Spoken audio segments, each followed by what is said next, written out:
nashimwe. Haleluya. Rero Imana yatugiriye neza, iduhaye kano kanya kugira ngo dushobore kuganira ijambo ry'Imana. Amena.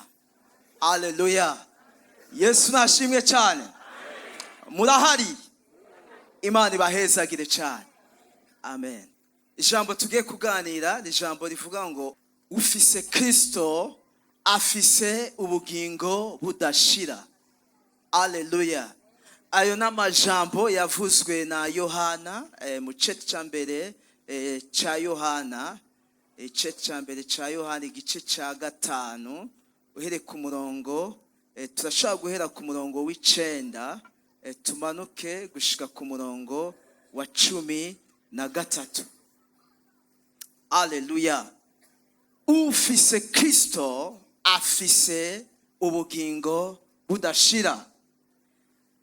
Dusomye hano haravuga ati, duhere ku murongo w'9 hariya mu cete ca mbere ca Yohana igice ca 5 ku murongo w'9. Aravuga ngo ko twemera intahe ishinzwe n'abantu, intahe y'Imana yo irarushirije, kuko intahe y'Imana ari uko yashingiye intahe ivy'umwana wayo. 10. Uwizera umwana w'Imana niwe afise iyo ntahe muri we. Utizera Imana aba yigize umubeshi, kuko atemeye intahe Imana yashingiye umwana wayo. 11. Kandi iyo ntahe ni nuko Imana yaduhaye ubugingo budashira, kandi ubwo bugingo ko buri mu mwana wayo. 12. Uwufise umwana wayo niwe afise ubwo bugingo. Udafise umwana w'Imana ntafise ubwo bugingo. 13. Ivyo ndabibandikiye mwebwe mwizeye izina ry'umwana w'Imana, kugira ngo mumenye yuko mufise ubugingo budashira. Haleluya. Rero n'aya majambo shengero ry'Imana twagomba kuganira ko muri kino gitondo. Ico mbona nuko Yohana garuka kwerekana yuko n'Imana yashingiye intahe Kristo Yesu. Haleluya. Ngo Kristo si umuntu yadutse gutyo nkuko igihe yashika bamwe bahage bamwumva bavuga ati uwo avahe. Ariko Yohana we avuga ati uyu ava ku Mana, kuko n'Imana yaramushingiye intahe. Haleluya. Ariko kandi tugeze hano nuko ijambo ritubwira aha ku murongo wa 11 ngo iyo ntahe Imana yashingiye Kristo canye umwana wayo niyi. Haleluya. Niyihe? Niyi nuko Imana yaduhaye ubugingo budashira, kandi ubwo bugingo ko buri mu mwana wayo. Kuri 12 avuga ati none ninde afise ubwo bugingo? N'ufise umwana, n'ufise Kristo Yesu. Haleluya. Ngo kuko udafise umwana w'Imana ntafise ubwo bugingo. Ngo biri clear, agerageza gutahuza neza, yerekana ubwo bugingo aho buri n'ababufise. Ngo uko turi ngaha hari abafise ubwo bugingo, ariko hari n'abatabufise. Yesu ashimwe. Kuko nta handi buva ngo buri muri Kristo, ngo buri mu mwana. Ku murongo wa 13 hoho acashimika, il nous amène à l'assurance, azana ishengero ku kwemezwa ivy'ubwo bugingo. Ngivyo ndabibandikiye mwebwe mwizeye umwana w'Imana ngo mumenye.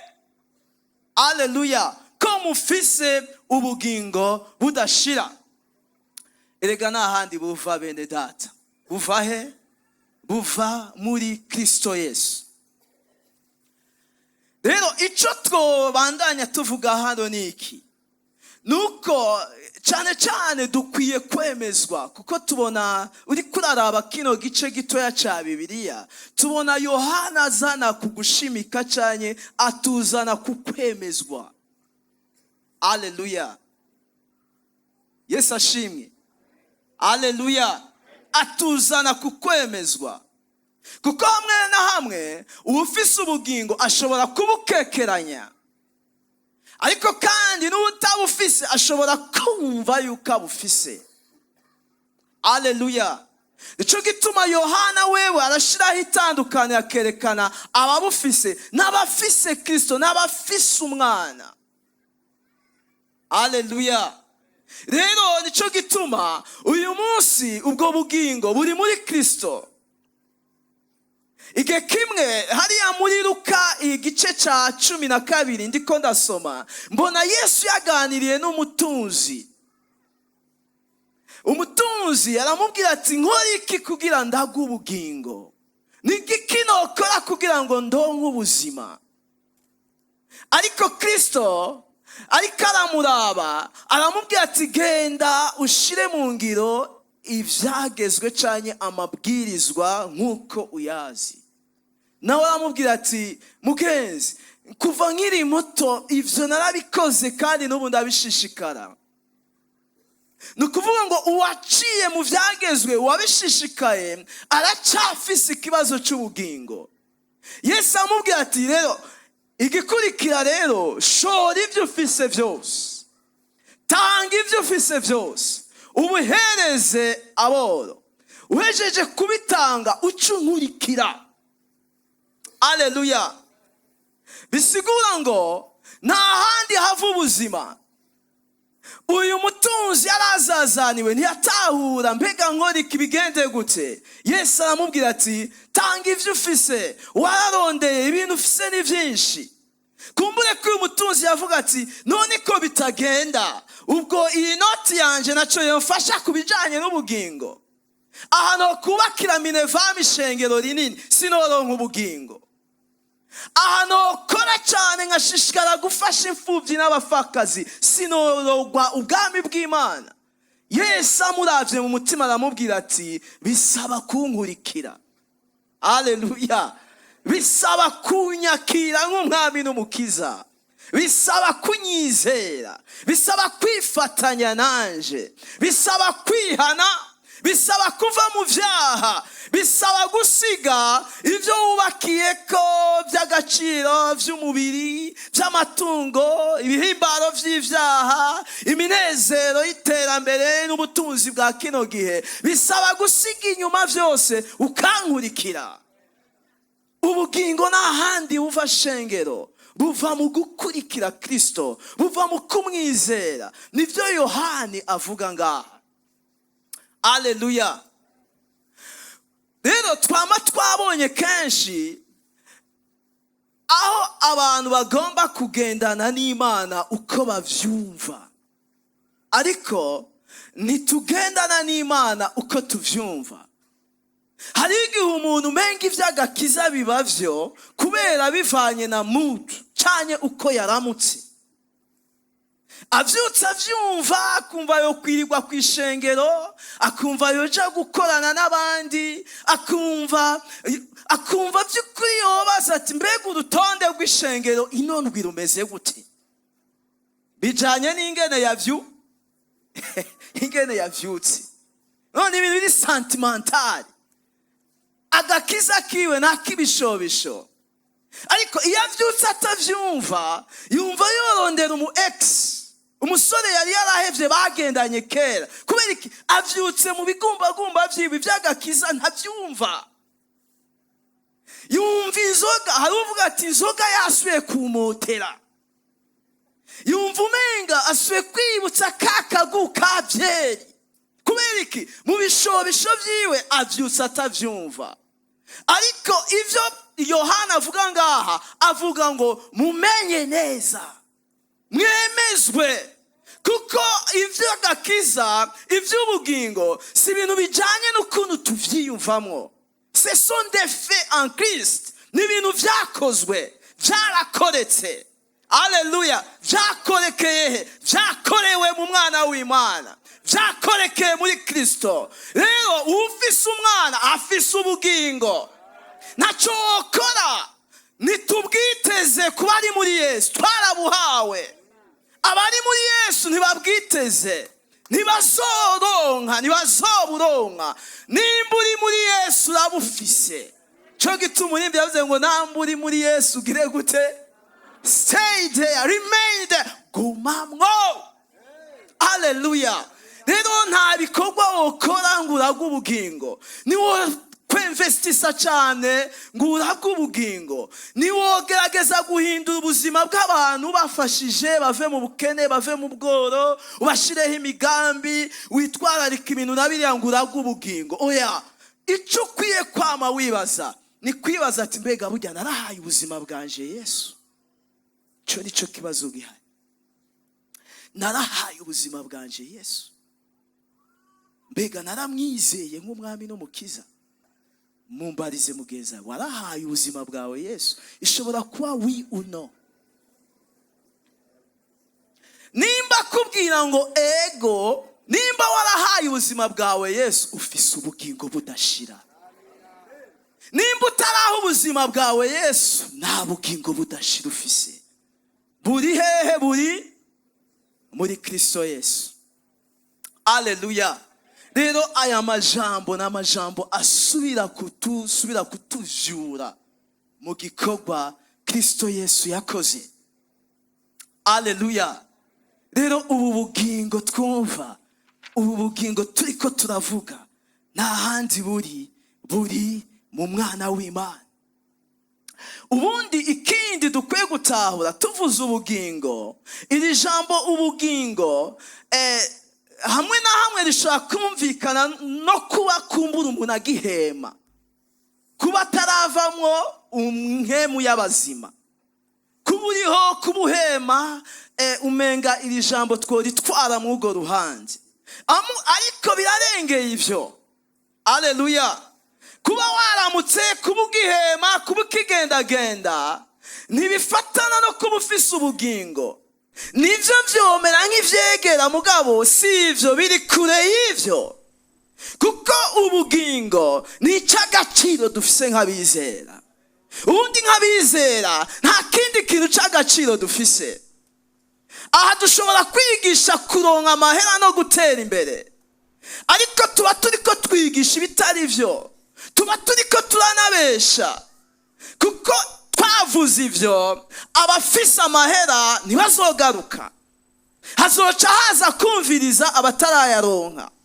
Rero l'evangile cyangwa ijambo ry'ubutumwa bwiza ntirirabana kugera ku bintu, rirambana no kuronka amakoti avuye mu Bushinwa n'ahandi. Hari igihe twigisha amakoti, tukigisha indege.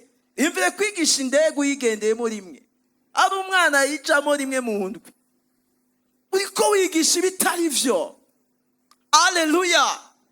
Nico gituma ubugingo buri muri Kristo, ntiburi mu bintu twovuga nk'ivyo, ahubwo ubugingo buva mu gukurikira Yesu, buva mu kwihana, buva mu kwakira Kristo Yesu nk'umwami n'umukiza w'ubugingo bwawe. Ubugingo rero nikidutandukanya n'abatizera, n'ic'agaciro twahawe, nikidutandukanya n'abapagani, nikidutandukanya n'abatarizera Yesu. Ic'agaciro dufise n'ubugingo, ni Kristo Yesu. Si kuba duhema twavuga ngo ndacyafise ubugingo, no kuri fise ubugingo, ko naramutse fise ubugingo. Iyo mvugo ntibariyo. Ubugingo nico wizera yahawe, ubugingo nico Yesu yazanye, nic'agaciro, nikidutandukanya n'abatizera. Haleluya. Ubwo bugingo rero buri mu mwana. Ni gute rero ubwo bugingo twovuga yuko budutandukanya n'abatizera canke abapagani? Ari umugenzi twagendanye, twarigeze kuba dupfa rino jambo abapagani, kuko yarasenga, mugabo nanje nkamwereka yuko nivyo urasenga, mugabo nimba utarizera Yesu uri umupagani. Akavuga ati urarengeje urugero, gute noba nsenga nkitwa umupagani? Haleluya. Erega bene data, uze urabe kenshi hari inyishu dukunda gutanga canye kwakira, aho umuntu mubaza ati mbega warakiriye Kristo Yesu, warahaye ubuzima bwawe Yesu, akavuga ati ndasenga. Inyishu utanze burya ntabariyo. Kubazwa ko wakiriye Kristo Yesu umwami n'umukiza, ndasenga siyo nyishu. None ntitwangirikiye aho hanze dusenga, erega kwa Mungu twarajayo, niyo twaba turi mugabo indani twararunzwe, twarapfuye. Haleluya. Nuwiba burya arapfukama ku gitanda akavuga ati Mana ndabicikana no munsi. Arasenga mugabo yarononekaye. Nico gituma kwakira Kristo nivyo bidukura mu bupagani. Yesu ashimwe. Nuwinjiye muri campus hari arakubitwa kugira ngo bamukuremo agasivile. Rero kwakira Yesu hari ibintu utegerezwa gupfa. Haleluya. Rero tuvuze ko dufise ubugingo, dushaka kuvuga iki? Sukubuhema, sukuba wavyutse by'ukuri ubona uterera ukuguru kumva kuragenda. Icambere twovuga tukibona hariya muri Yohani igice 8 murongo wa 12. Jean 8 verset 12 havuga gute? Yesu yongera kubabwira ati jewe ndi umuco w'isi, unkurikira ntazogenda mu mwiza, ariko azogira umuco w'ubugingo. Rero iyo tuvuze ngo Uwufise Kristo, ufise umwana afise ubugingo, nugutahura yuko tuvuze ubugingo ikintu ca mbere twokumva n'umuco. Ubwo bugingo bufatanye n'umuco. Haleluya. Yesu ashimwe. Yohani hariya mu gice ca mbere ariko arandika hariya mu gice ca mbere ca Yohana, mu gice ca mbere ca Yohana ariko arandika, umanutse munsi aravuga ngo Kristo ngo yaje mu biwe, ngo ariko abiwe ntibamwakiriye, ngo yaje ari umuco muga abantu bigumira mu mwiza. Umwiza Yesu yasanze ngaha mw'iyi si ntiyari umwiza wo mw'ijoro, yari umwiza wo mu mitima. Haleluya. Yesu yasanze twuzuye umwiza wo mu mitima. Rero ubugingo ubwa mbere ni umuco wakiye mu mitima yacu.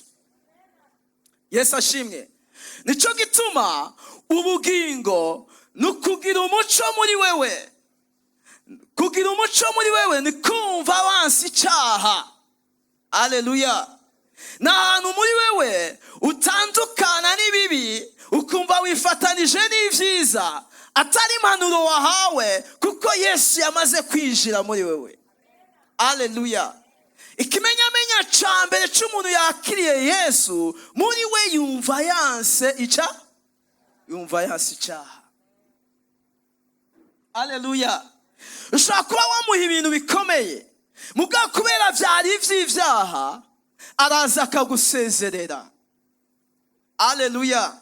Ashobora kuba ahantu yarya igiturire cyinshi, mugabo kubera uwo muco winjiye muri we aravuga ati ibi jewe si umugabane wanje. Kubera iki? Hari umuco w'ubugingo waje muri we. Nico gituma Yesu avuze ati uwankurikiye, uwanyakiriye ntazogenda mu mwiza, ariko azogira umuco w'ubugingo.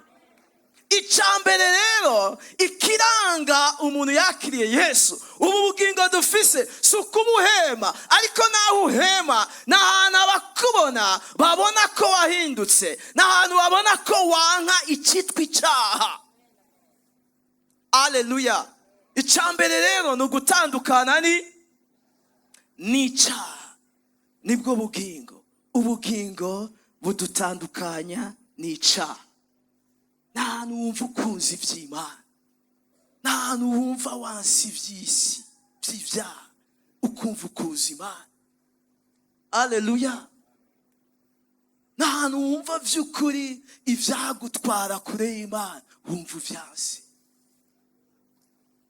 n'ahantu imigwi wagenderamo kera kubera y'ibyaha ugenda ukayisezerera, n'ahantu by'ukuri wumva yuko wewe utakiri umuntu akomeye, ariko wumva yuko wokwiyegurira Yesu muri urugezo rwo gutandukanya ukubaho kwawe n'icyaha. Icyo ni cyambere.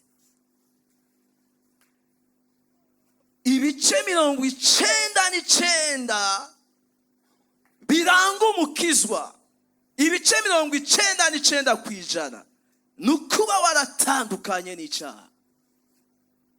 Niyo sigura ipfunyapfunyanije y'uwakijijwe. Le résumé di croyant cyangwa d'être croyant, n'ahantu mu bice 99% muri wewe icyaha nta bushobozi kigufiseko. Haleluya. Ikigira kabiri, tuvuze yuko dufise ubugingo, icyo twumva kandi kiri kuri muri Yohani igice cya 14 ku murongo wa 14 gushika ku murongo wa 15. Jean 14 uravye hajya avuga ngo nimwagira icyo musaba, ubwo niho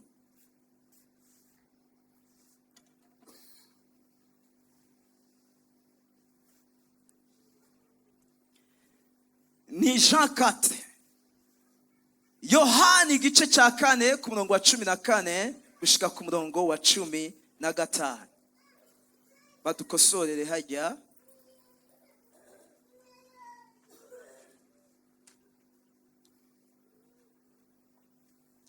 Yohani igice cya 4 ku murongo wa 14 ku murongo wa 15. Duhere ku murongo wa 13, Yesu aramwishyura ati, unywa kuri aya mazi wese azosubira kugira inyota, ariko unywa amazi nzomuha ntazoba akigira inyota namba gushitsa ibihe bidashira, ariko amazi nzomuha azohinduka muri we imbizi y'amazi yiburuka azana ubugingo. 15, uwo mugore amubwira ati, mwami, ma rero ayo mazi sinzogire inyota kandi sinzogaruke kuvoma ino hose. Haleluya. Nukuvuga ngo uwakiriye Kristo Yesu nk'umwami n'umukiza, haleluya, hari icyo akora muri we. Icyo akora muri we ni ukumumara inyota. Haleluya. Nukumva by'ukuri umuntu ahagijwe. Ubu bugingo tuvuga nuguhazwa. Sinzi ko vyumvikana. Aha ni Yesu yari kaganira na wa mugore yari kwiriba. Uyu mugore yari kwiriba, Yesu ari karamuganiriza. Uyu mugore amaze kumva Yesu amubwiye ivyiwe, yaciye yihana, arizera, arakizwa.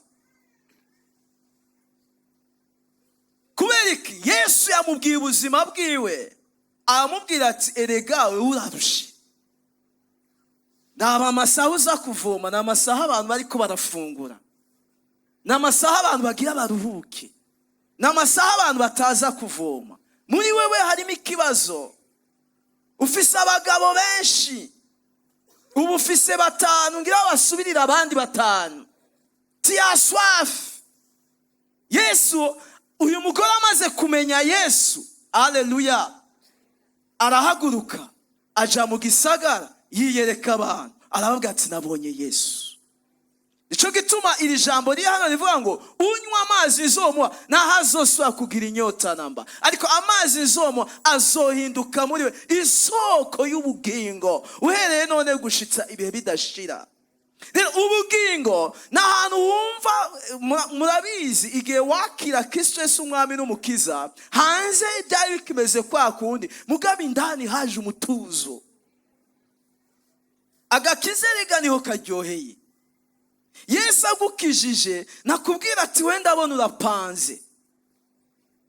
Oya, nakubwira ati, wenda abona ufite inyota yo kuja muri Canada. Yesu nakubwira ati, wenda abona ufite inyota y'ibirato vyiza. Yesu navuga ngo ndabona we ukenya impuzu. Yesu icakora nukukurestora, nukuguha ubugingo. Haleluya. Nukuguha amahoro, nukumva utekanye muri wewe. Haleluya. Nikumva utekanye, aho wumva umenga ibintu byose biratunganye. Ndakunda inahe ya pasiteri hano, niwe amatubwira ko igihe yakizwa yaciye abwira Imana ati Imana ntwara. Imana imutware. Muri we yumva gikemutse. Isengesha akoze siryo, ariko rivuye ko yumva ya plus de vide en lui, yumva yujujwe, yumva nta kindi kintu gikenewe kugira yumve yuzujwe, ariko yumva yamaze kuzuzwa. Haleluya. Rero ikintu cya kabiri wo kwandika kugira ubugingo ni kumva uhagijwe, aho wumva byose bikwiye, aho wumva utuje, aho wumva uruhutse. Haleluya. Aho wumva uruhutse ufise amahoro atavuye ku bintu, avuye kuri Kristo Yesu. Haleluya. Igihe wakira Yesu nawe wumvise gute umunsi wa mbere? Je nanje natashe ndatwenga nk'umusatsi. Urabona kugenda 1 kilometre utwenga. Ata abantu bahita ntabubona mugabo wogenda utwenga. Kubera iki? Urumva ko ya le changement intérieur habaye ihinduka muri wewe. Haleluya. Ico gituma Pawulo igihe yandikira ab'Ikolosayi mu gice cya 9 yabandika babwira ati ngo muri Kristo ngo niho hari kunengesera kose ku Mana mu buryo bwo mu mubiri, ngo munengeserezwa no kumubamo. Yesu niwe aturanda complet, niwe adukwiza. Burya harigo umuntu avuga ngo ninaronka umugabo by'ukuri bizoba bikwiye, ntibizoba bikwiye. Bikwira Yesu ageze muri wewe. Wahajwe no kuburara ku kazero nonani, ukumva umenga nyaja ku mugabo iyikwiye ibingana gute, nawe ntuhazoba hari iyikwiye. Ukumva umenga ntibizoba bikwiye, bikwirira muri Yesu. Kumbure wahurira mu kaboro kavuga ati nawe nunina bayinarugo nziha nibazoma, bizoba bikwiye. Ntibizoba bikwiye, bikwira uri muri Yesu. Abandi tinarabuze unyitaho, kumbura uriya mugabo ndiko ndamuraba zompeka, ntazoguheka. Urugo ni ministere, ni kwinjira mu gikorwa. Aho ugiye gukora nk'umugore n'umugabo agakora nk'umugore, mugashira hamwe kubw'iterambere ry'ubwami bw'Imana. Suguhekana, sukuja guhaga, sukuja kuryama neza. Tunengeserezwa no kugira Yesu. Nukuvuga ngo Yesu unywa y'amazi, sa soif, ça sera fini. Nazosubira kwiruka hirya no hino bamusambanya kwa bamubwiye ko bamukunda, bamwiba kubera bamubwiye ati oya arahaze. Icya gatatu twokura mw'iri jambo ubugingo tukibona hariya muri Yohana igice cya 5 ku murongo wa 24. Jean 5 verset 24.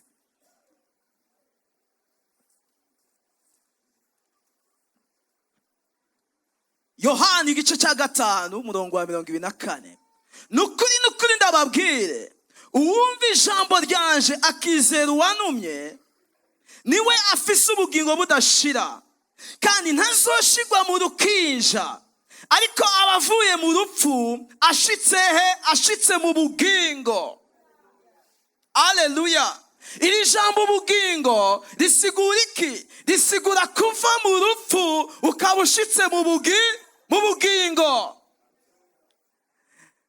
Yesu yaravuze ngo hari abantu bazozukira bazozukira kubaho.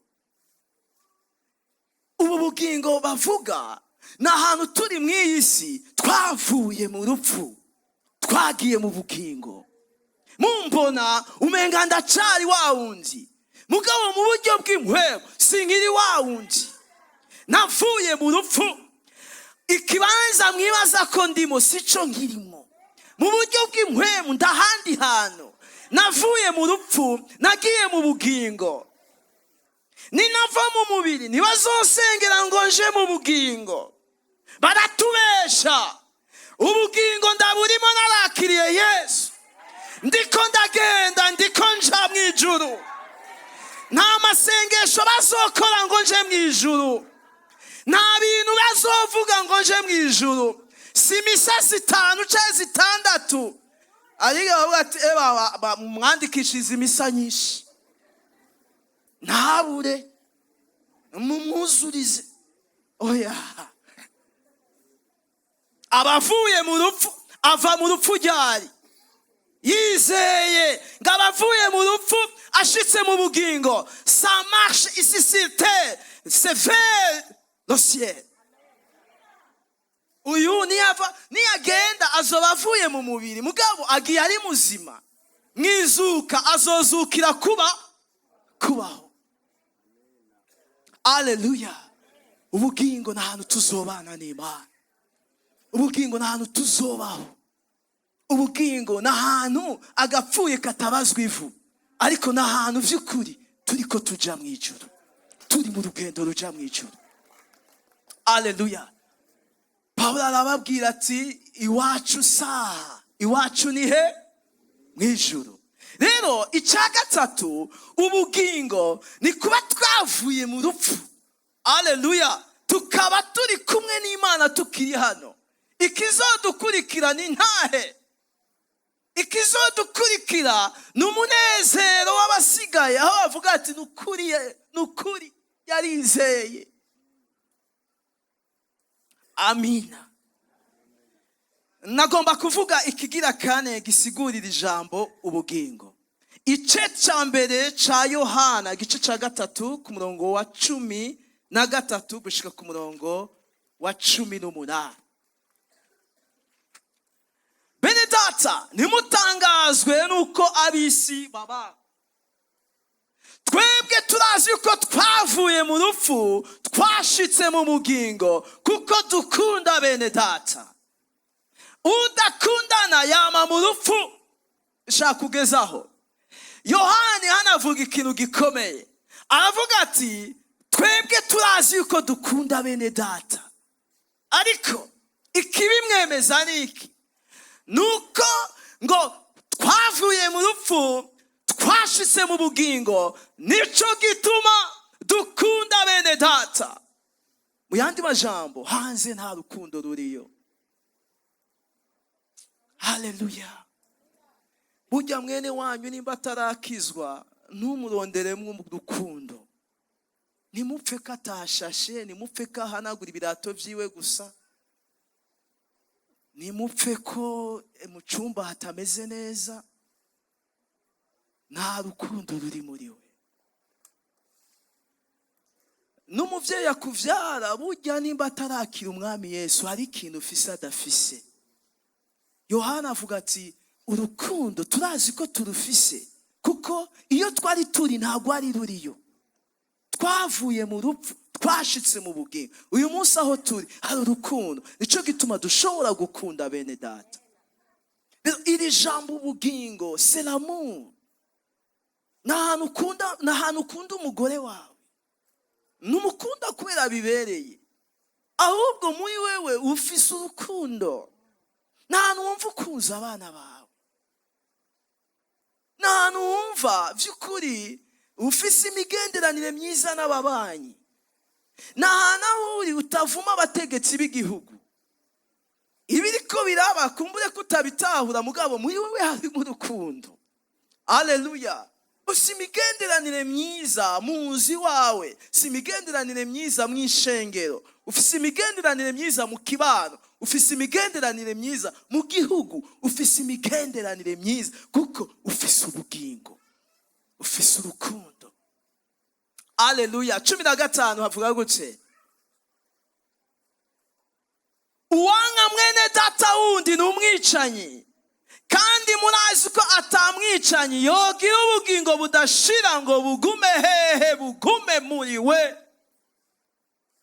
Iki nicyo kitumenyesha urukundo, nuko yatanze ubugingo bwiwe ku bwacu, natwe dukwiye gutanga ubugingo bwacu ku bwa bene data. Ngubu ubugingo n'urukundo bwa mbere rw'abera rwa bene data, ni kumva wamagarirwa kwitanga. Aleluya. 17. Ariko ufise ibintu byo mu isi akabona mwene data wundi akenye, akazitira imbabazi ziwe kuri uyo, mbega gukunda Imana kuguma muri we gute? Aleluya. Rero ubugingo bene data ni kirengeye kubuhema, ariko ubu bugingo ni ingene umeze muri wewe, ni ingene muri wewe wumva ufise urukundo rw'abera.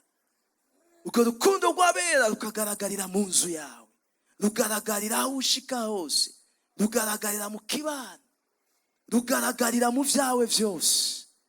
Uzi ko uriho kugira witange, kandi uzi ko ivyo ufise ubifise kugira ngo bigaragaze urukundo rwa Kristo Yesu. Biratahuritse bene data. Aleluya. Rero uyu munsi nidukwiye gusenga tuvuga ati Mana mu rukundo, Mana mu rukundo. Yohani yatubwiye ikintu gikomeye, avuga ngo twebwe turazi ko dukunda bene data. Kubera iki? Dufise ikimenyamenya, kuko tuzi ko twavuye mu rupfu twagiye mu bugingo, turi mu bwami bw'urukundo. Niyo turazi ko dukunda bene data. Aleluya. Uyu ni umunsi wo kwiyumvira icyo turiko turamarira ishengero, icyo turiko turamarira ingo, icyo turiko turamarira ikibano, icyo turiko turamarira igihugu.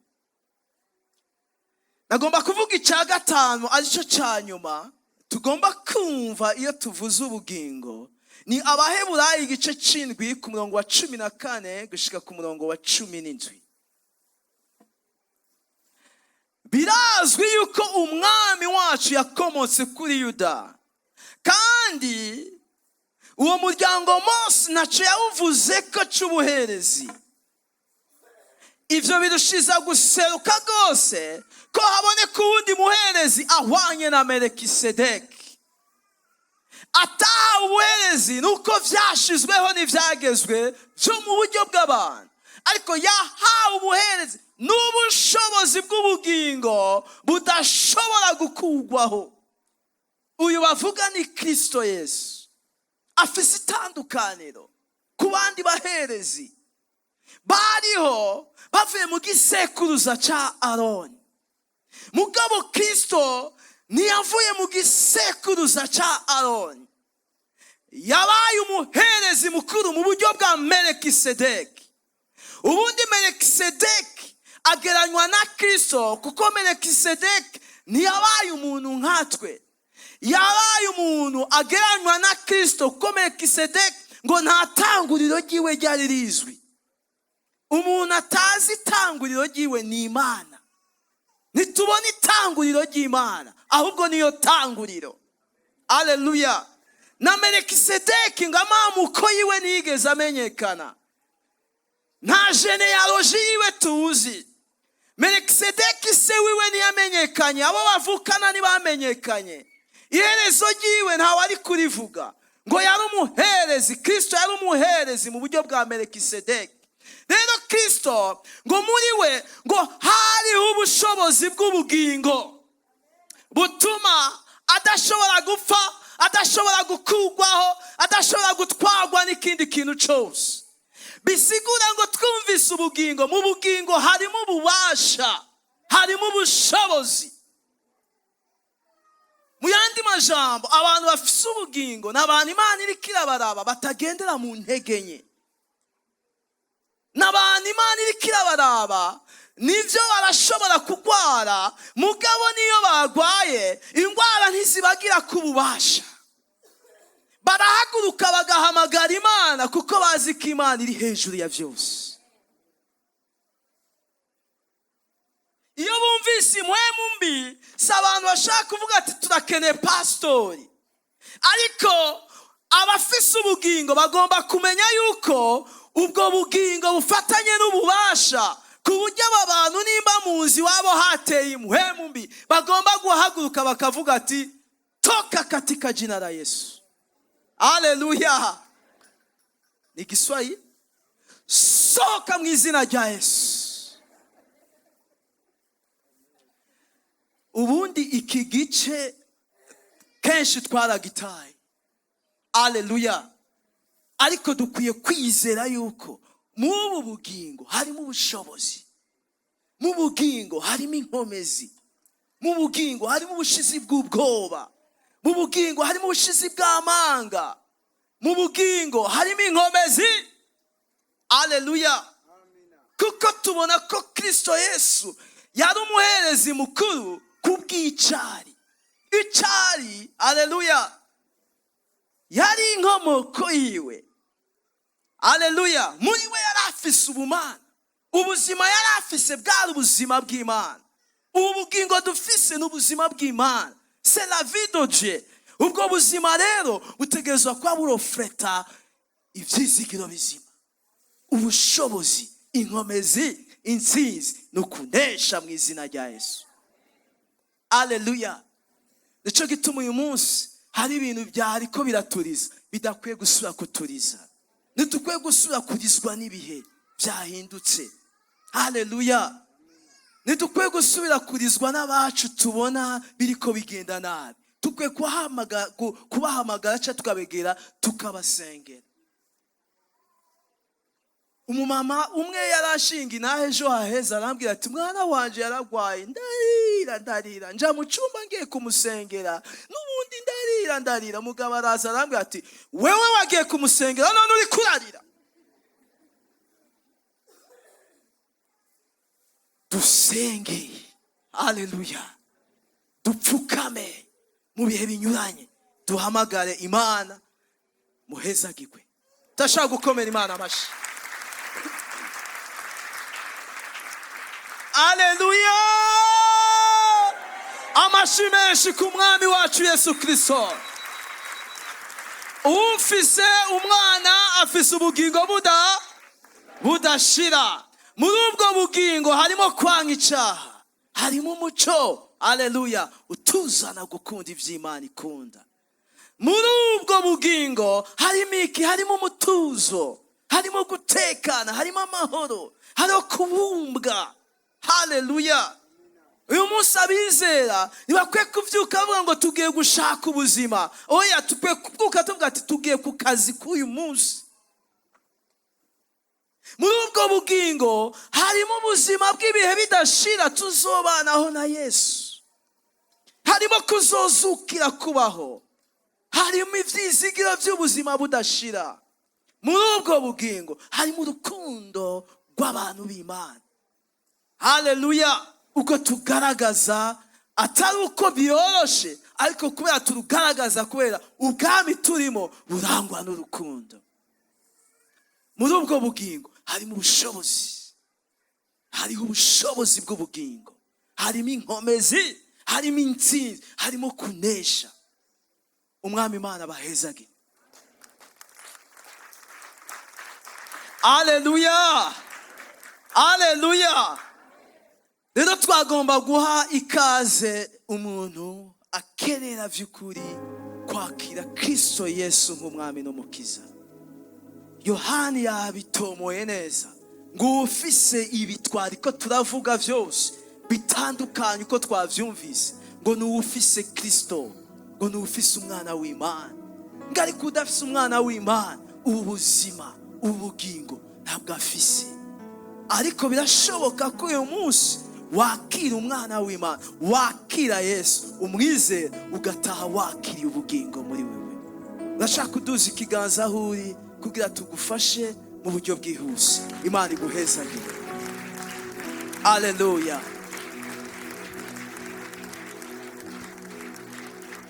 Nawe uduze, Imana iguhezagire. Aho uri hose ntugire ubwoba. Turiko dutangura uyu mwaka, amateka yawe Imana yiteguye kuyahindura. Haleluya. Reka baduze cyane, aho bari baduze cyane n'aba badugije basubire baduze. Ndabona abantu bamaze kuduza batari bake. Imana ibahezagire. Tubasabe bavyaguruke. Murashaka kuvyaguruka aho muri, ntimugire ubwoba. Murashaka kuvyaguruka aho muri. Haleluya. Murashaka kuza ngaha imbere bene data. Karibu ngaha. Karibu ngaha. Uwo mwicaranye yadugije umutera intege ashike ngaha imbere. Musezerere ubuzima bw'ivyaha. Musezerere ubuzima buri munsi ya Satani, ariko mwakira ubugingo.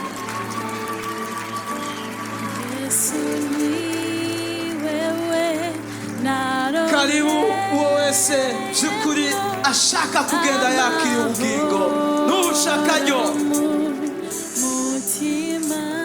Turacarindiriye abasigaye mu kibanza bagomba kumaramaza bakakira umukiza Yesu, bakakira ubugingo muri bo.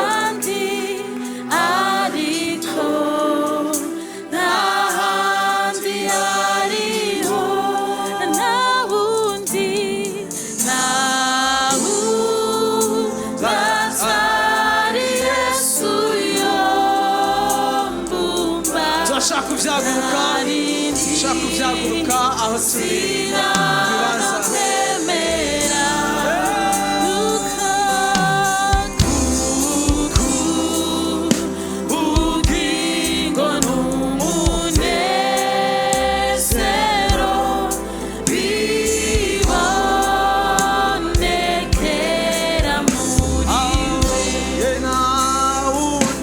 Uduze ibiganza byawe.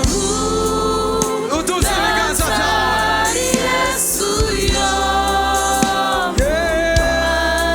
Uduze ibiganza byawe. Shima umwami wawe.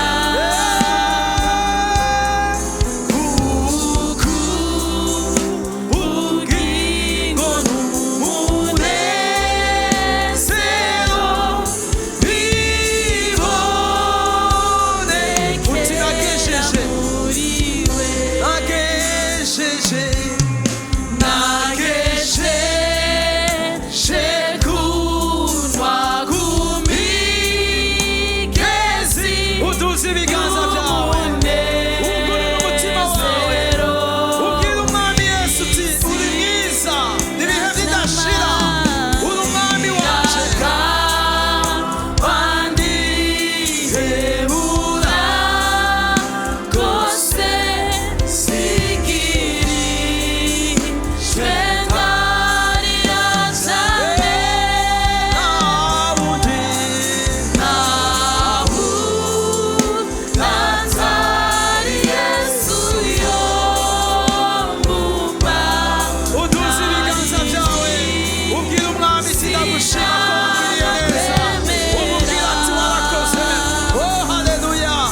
biganza vyawe usenge ubwira Imana ati ni wowe bugingo bwanje, ati ni wowe bugingo bwanje. Ubwira Imana ati nahora numva umenga hari igikenewe kugira ngo nezerwe, ariko ni wowe munezero wanje. Ubwira Imana ati nahora numva umenga ndakeneye umuntu aza kumfasha gutsinda no kunesha. Ubwira Imana ati ni wowe ntsizi yanje, ni wowe kunesha kwanje. Ubwira Imana ati Mana ndaguhaye icubahiro. Urakoze Yesu kubw'ishengero ryawe, urakoze kubwira ijambo twumvise, urakoze Yesu Kristo, urakoze kubw'abera, usubiza intege mu bacitse intege. Mana wigarurire abari barazimiye bazimirira hanze aho. Mana usubire wikwegere ko abawe Yesu, wavuze ngo bari mu biganza vyawe ntawe uzoba kunyaga. Twirukanye ivyariko birasamaza ubwoko bwawe, twirukanye ukutamenya kwariko gutwara abana bawe, twirukanye impwemu mbi zariko ziratwara ubwoko bwawe, twirukanye igishizwe hejuru cose kiyashiye kurwanya abana b'Imana, haba ibitero by'abapfumu n'abarozi, haba impwemu mbi, haba ikintu cose cariko kizana confusion, turacirukanye izina rya Yesu Kristo. Turisengeye Mana uvyura ubushizi bw'ubwoba muri twebwe, ntidutinye ibiriko biratwara abandi, ibitera ubwoba bisi. Mana turase ko bidutera ubwoba, twase gutega ubwoba n'ibihe bihinduka, twase gutega ubwoba n'ivyo twumva mu mibiri, twase gutega ubwoba n'ivyo muganga yavuze, twase gutega ubwoba n'indwara zinyuranye, ibyaduka by'indwara, indwara zidakira. Mana twase ko zidutera ubwoba. Ni wowe bugingo bukiza, ni wowe bugingo bubohora, twase gucibwa ivutu Mana n'ibitero by'uburyo bwose, twase kumagwa intege n'ibihe, twase kumagwa inkomezi n'ibihe. Ni wowe nkomezi zacu, ni wowe byizigiro byacu, ni wowe bugingo bwacu. Reka tumukomere amashi menshi.